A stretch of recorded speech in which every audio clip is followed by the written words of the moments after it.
Hola a todos, bienvenidos a este gran proyecto que está implementando la asociación.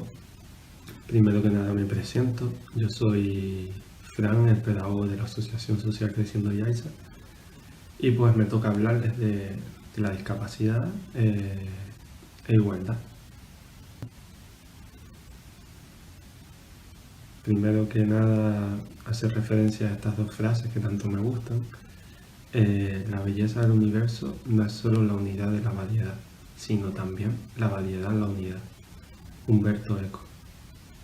La única discapacidad en la vida es una mala actitud. Scott Hamilton.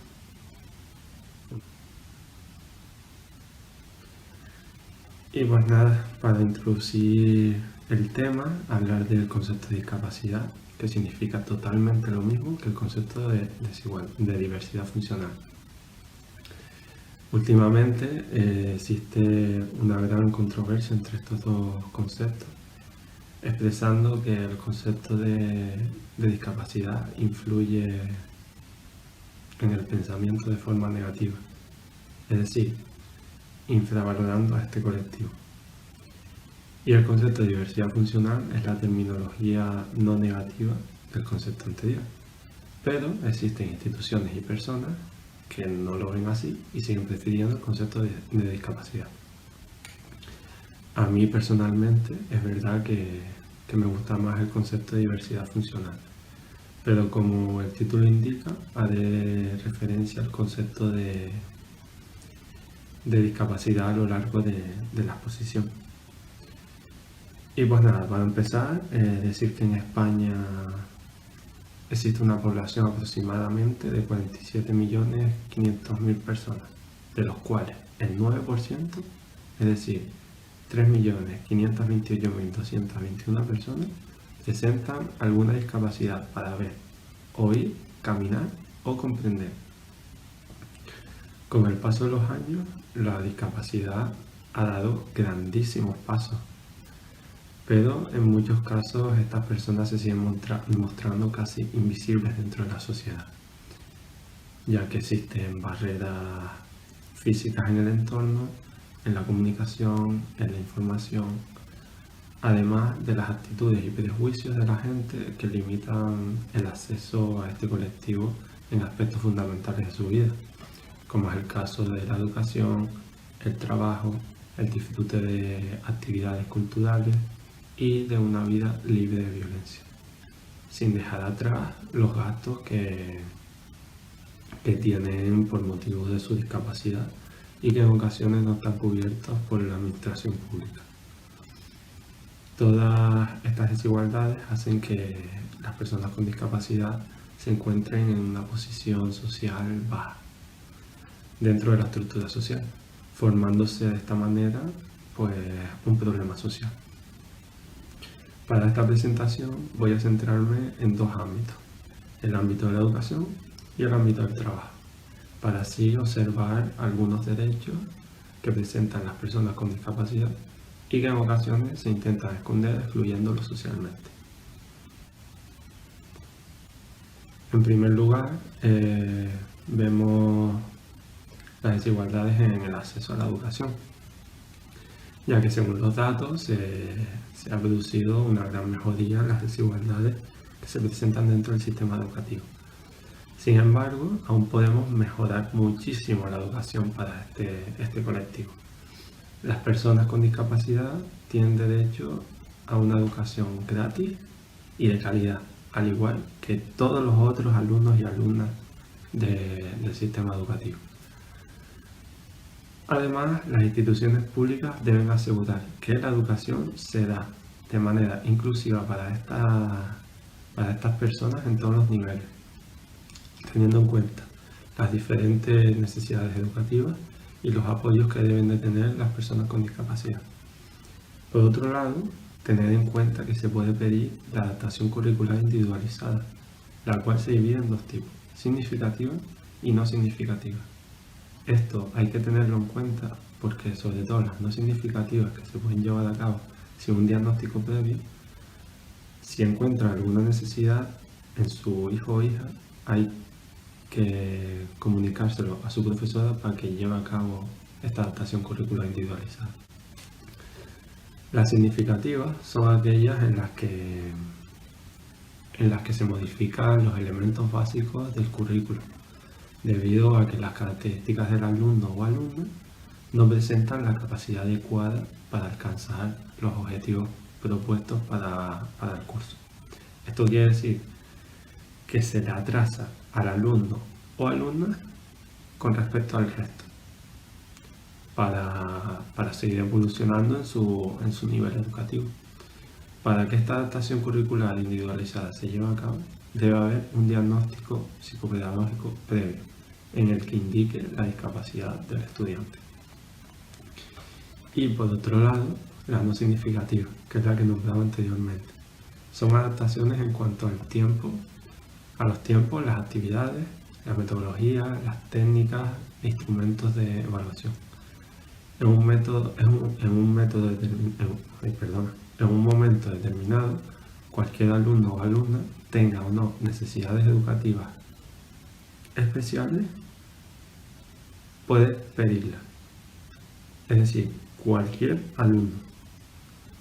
Es decir, si los o las docentes, tutores, padres o madres observan alguna necesidad de su hijo o hija, alumno o alumna, sin diagnóstico previo, puede realizar esta adaptación curricular.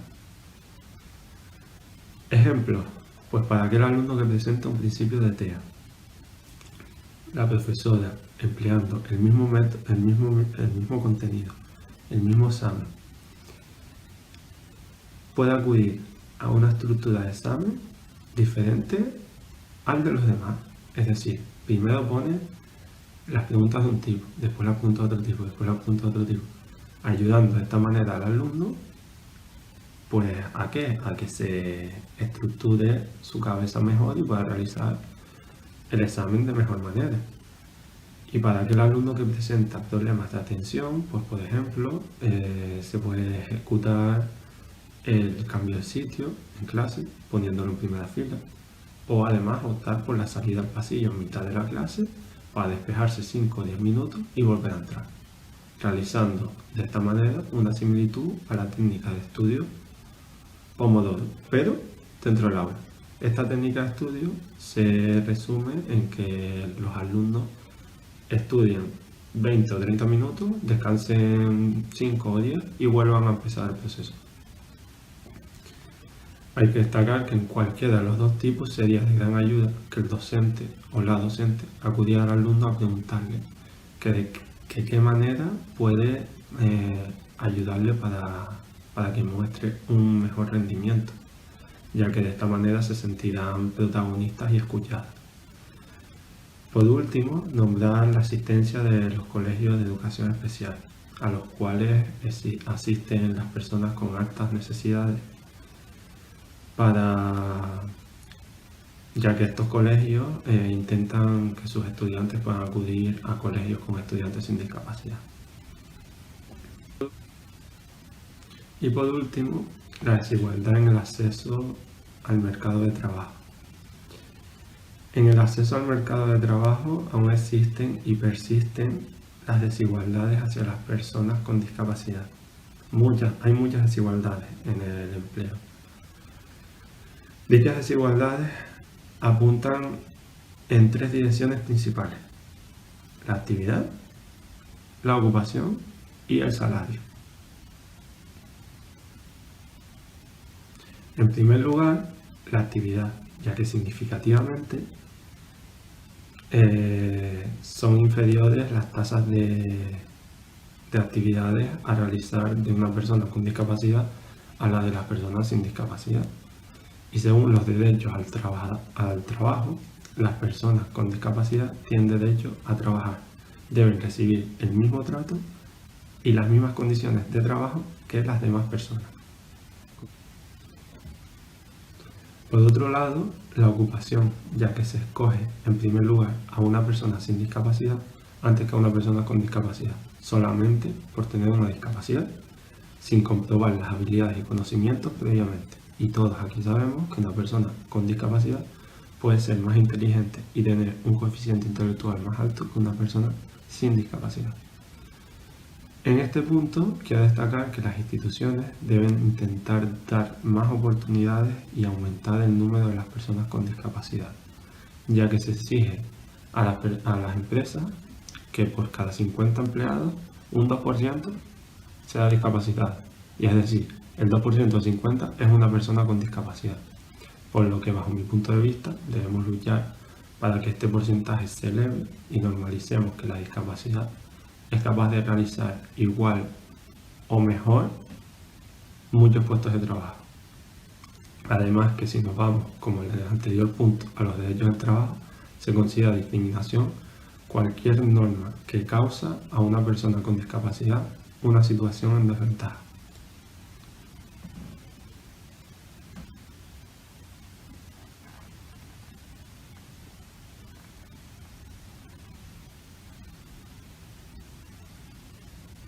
Y por último, nombrar que según los derechos del trabajo están prohibidas la discriminación y el acoso, como por ejemplo que una persona con discapacidad tenga un sueldo más bajo que una persona sin discapacidad.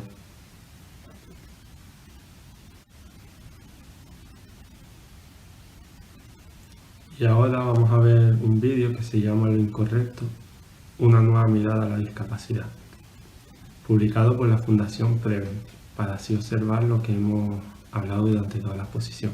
Espero que les guste.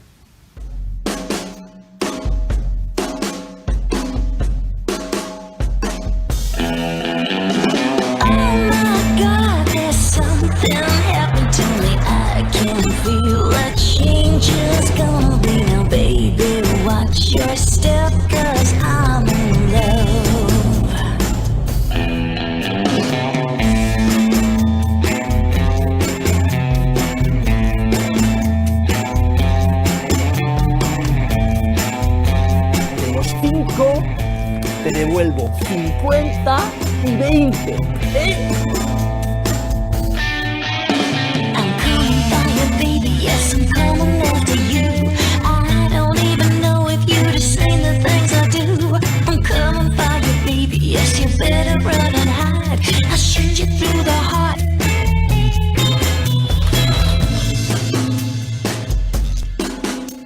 Es por ahí todo recto.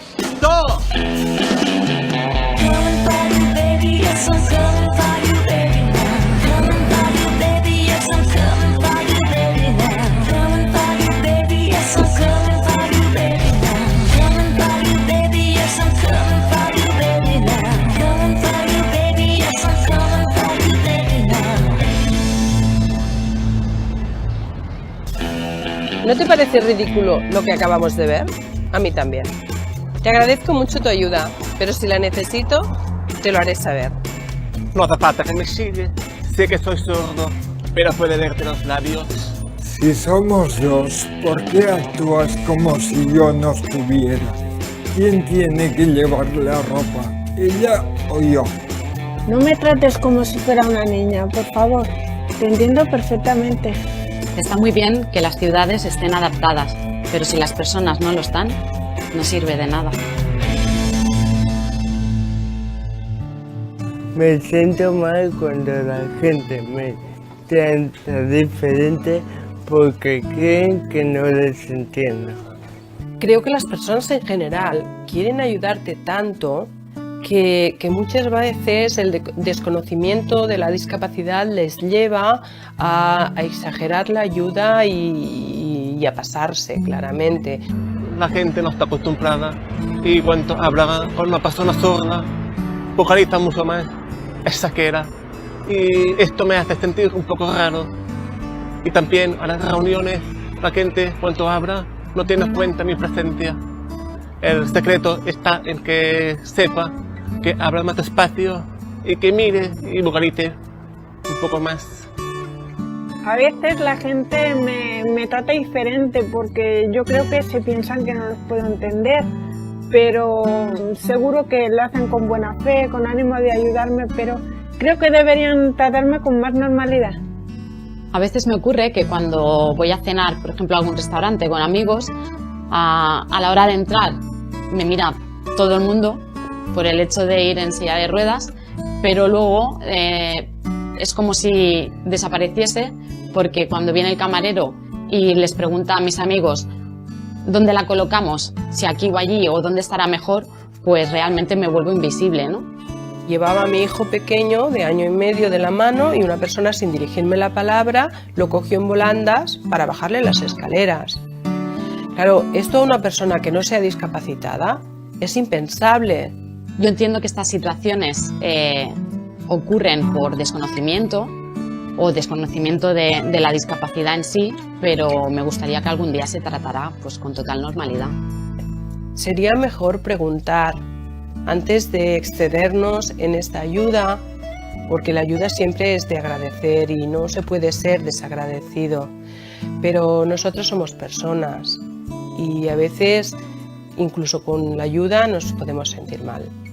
Lo único que pido a la sociedad es que nos traten con normalidad. Y un caso muy ejemplar es que mi hija, cuando tenía 5 años, nos comentó que no era consciente que su padre era diferente, hasta el día que una amiga suya le preguntó: ¿qué le pasa a tu padre? A partir de aquel momento ella notó que su padre era diferente a los demás padres. Me gustaría que todas las personas me trataran con normalidad.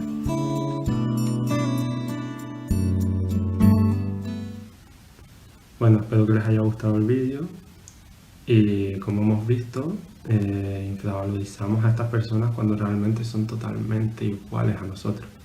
Los tratamos como tontos y, como cualquier persona, se merece un respeto y deben ser tratados como si fueran personas sin discapacidad.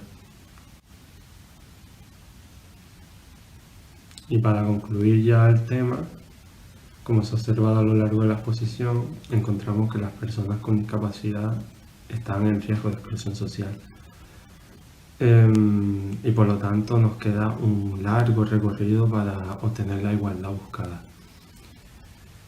Se ve al colectivo con discapacidad como un colectivo vulnerable, cuando en realidad son personas iguales al resto, que pueden ocupar los mismos puestos de trabajo, pueden realizar las mismas actividades y pueden tener un nivel intelectual mejor que una persona sin discapacidad.